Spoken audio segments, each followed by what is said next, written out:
3 bulan, 4 bulan itu kita tuh masih tidak bisa mendapatkan untung dalam arti belum mendapatkan lebihnya buat sayanya sendiri. Tapi yang penting kita bisa belanja lagi aja udah alhamdulillah, dan bisa membayar karyawan itu udah itunya dalam usaha itu suatu kemajuan, suatu nilai plus dibanding merugi sama sekali yang Yang penting saya bisa membayar anak-anak yang bekerja dan bisa belanja kembali untuk jualan yang berikutnya. Usaha baru seperti itu tuh perjuangan jelas. Yang makan di situ kadang-kadang dalam satu hari paling 5 orang lah. 5 orang pelanggan yang masuk dalam warung kita.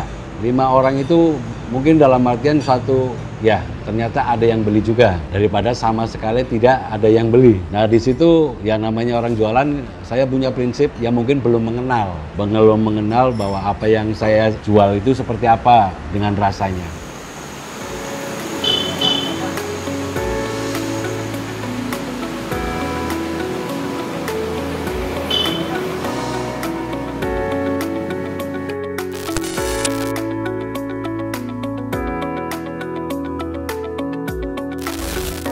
Assalamualaikum warahmatullahi wabarakatuh.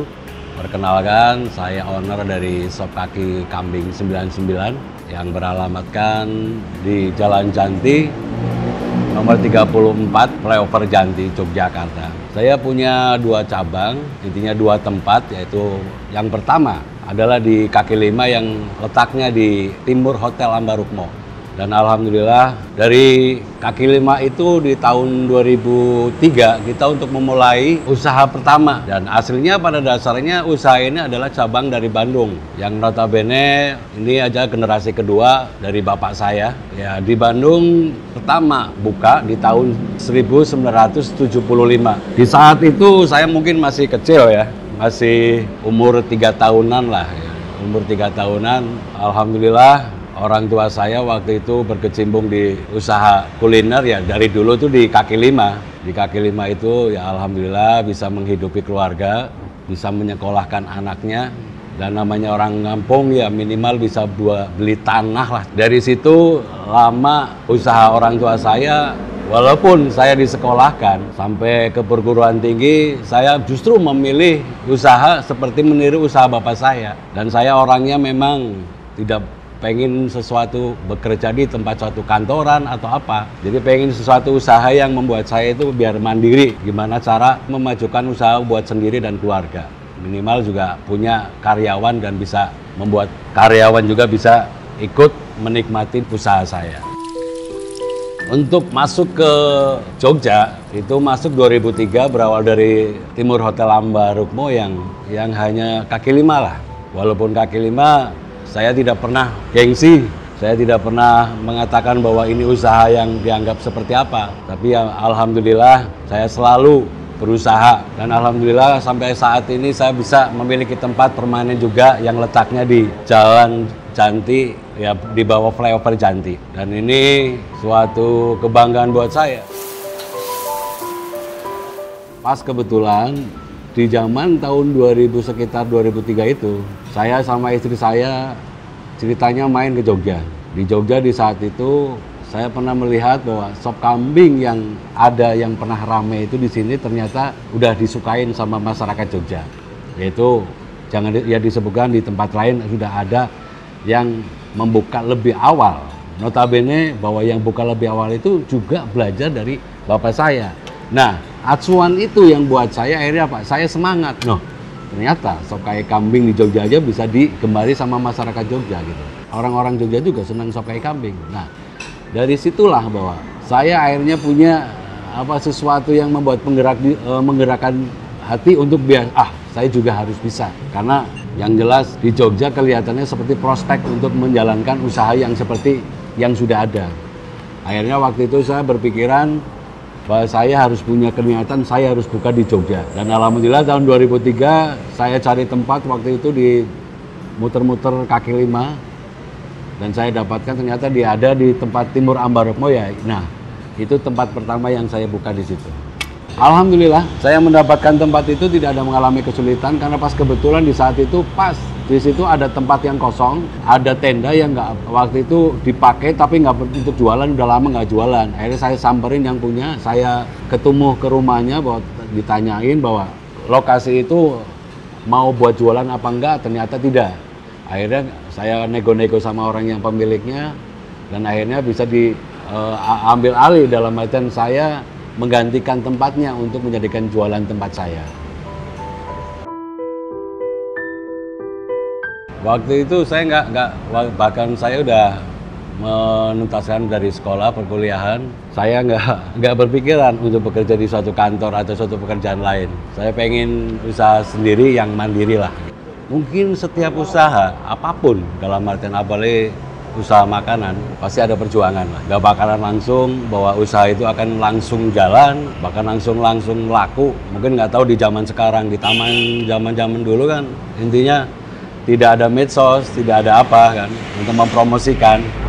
Yang jelas berjalannya waktu kita berusaha. Yang penting kita mempunyai sesuatu yang kita bisa sajikan buat pelanggan, dan ternyata pelanggan alhamdulillah suka dengan produk saya dan mungkin dengan masakan kita. Waktu itu memang saya punya strategi, dalam artian kan pas kebetulan waktu itu saya punya kawan, intinya kawan saya ajak main ke tempat warung saya.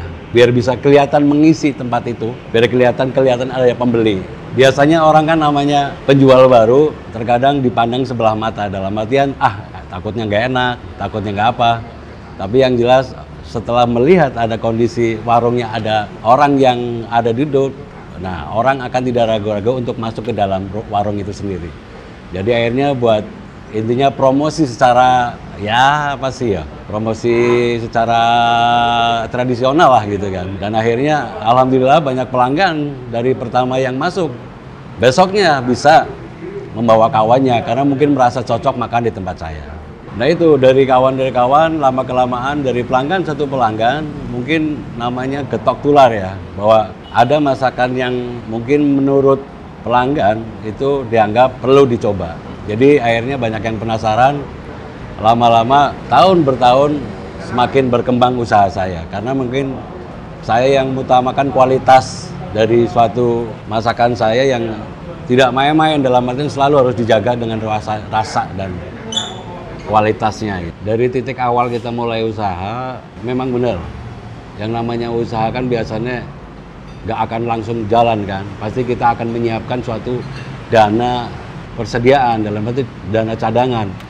Tak kala mungkin dalam jangka berapa bulan, saya masih mengalami belum mendapatkan untung. Karena yang terpenting buat saya, penjualan pertama yang penting adalah tenaga kerja. Yang tenaga kerja notabene yang harus selalu dibayar tiap bulannya. Nah itu, di situ memang dalam jangka mungkin saya merasakan 4 bulan, 3 bulan. Ya 3 bulan, 4 bulan itu, kita tuh masih tidak bisa mendapatkan untung. Dalam arti belum mendapatkan lebihnya buat si sayanya sendiri. Tapi yang penting kita bisa belanja lagi aja udah alhamdulillah. Dan bisa membayar karyawan itu udah termasuk dalam usaha itu suatu kemajuan, suatu nilai plus dibanding merugi sama sekali yang penting saya bisa membayar anak-anak yang bekerja dan bisa belanja kembali untuk jualan yang berikutnya. Ya intinya saya waktu di zaman itu tidak mengharapkan suatu laba dulu, belum. Kita namanya perjuangan ya jalan dulu. Yang penting pelanggan seperti apa, bisa menjadikan pelanggan akan jadi selalu datang ke tempat kita. Dan alhamdulillahnya dari 3 bulan 4 bulan selanjutnya baru udah mulai ada perkembangan, kita mendapatkan untung dari situ, ada lebihnya lah. Waktu awal ya, dari awal itu memang yang usaha baru seperti itu tuh perjuangan jelas. Yang makan di situ kadang-kadang dalam satu hari paling 5 orang lah, 5 orang pelanggan yang masuk dalam warung kita. 5 orang itu mungkin dalam artian satu, ya ternyata ada yang beli juga daripada sama sekali tidak ada yang beli. Nah di situ ya namanya orang jualan, saya punya prinsip yang mungkin belum mengenal bahwa apa yang saya jual itu seperti apa dengan rasanya. Dalam 3 bulan itu perkembangan makin lama, makin awalnya 5 orang, besoknya bisa 8 orang lah, bisa tuh sampai 10 orang lah gitu. Itu bisa dirasakan. Ya memang di situ masih banyak kerugian, jelas masih banyak kerugian, harus kita mengeluarkan modal cadangan lah. Modal cadangan yang jelas itu seperti itu. Nah, yang saya bilang tadi bahwa sampai 3 bulan itu sudah mulai titik yang bahwa kita tuh udah di saat itu mentoknya bisa buat belanja anak-anak, dan lepas dari 3 bulan 4 bulan itu saya mulai dapatkan lebihnya, dalam artian dapat untungnya untuk itu. Jadi masa perjuangan itu mulai kelihatannya dari 5 bulan itu, seperti itu. Dari 5 bulan baru bisa mendapatkan, saya mendapatkan dari hasil keringat saya sendiri gitu loh.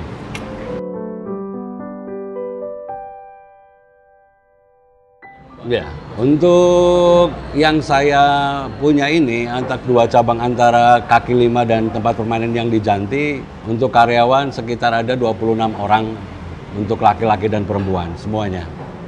Kalau yang jelas kalau porsi untuk kita hitung dalam artian ya kita nggak bisa menghitung porsi karena kita sistemnya apa? Dalam penanganan manajemen aja saya masih manual, tidak menggunakan suatu alat-alat tertentu. Kita memakai sesuatu, jadi saya jualan cuman merekap dari suatu nota aja. Jadi tidak merekap berapa porsi yang kita terjual. Kita menggunakan manajemen secara tradisional aja. Titik rendah dalam orang hidup itu saya selalu nikmati. Karena apa? Yang namanya orang usaha itu ada rame dan sepi. Mungkin titik yang paling yang kerasa banget itu di zamannya pandemi.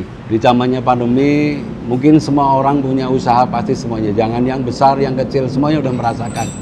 Pandemi dengan aturan yang jelas, tidak boleh makan di tempat, yang nggak boleh duduk makan berdesak-desakan. Ya intinya secara pandemi di saat itu kan memang nggak boleh kan orang berkerumun.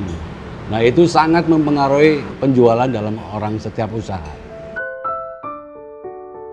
Untuk saat ini target pasti setiap orang pengusaha pasti pengen mengembangkan usahanya selalu sampai titik mana sampai bisa, dalam artian pengen buka cabang yang lain dengan di kota lain seperti itu pasti ada. Cuman terkadang kendala untuk sop kaki kambing itu karena satu bahan baku, Bos. Karena bahan baku sendiri terkadang di suatu kota yang kita mau tuju akan dibuka suatu tempat. Itu terkadang tidak tersedia, seperti kaki sama kepalanya belum tentu tersedia. Susah untuk pengadaan bahan bakunya. Jadi itu jadikan suatu kendala untuk menjadikan melebarkan sayap gitu. Sedangkan istilahnya kalau Jogja sendiri untuk penyediaan bahan baku itu udah luar biasa, untuk mencukupi 2 cabang aja udah itu luar biasa. Jadi dalam artian bahan baku untuk Jogja termasuk aman dibanding suatu kota yang lain belum tentu menyediakan kaki dan kepala gitu. Susahnya di situ.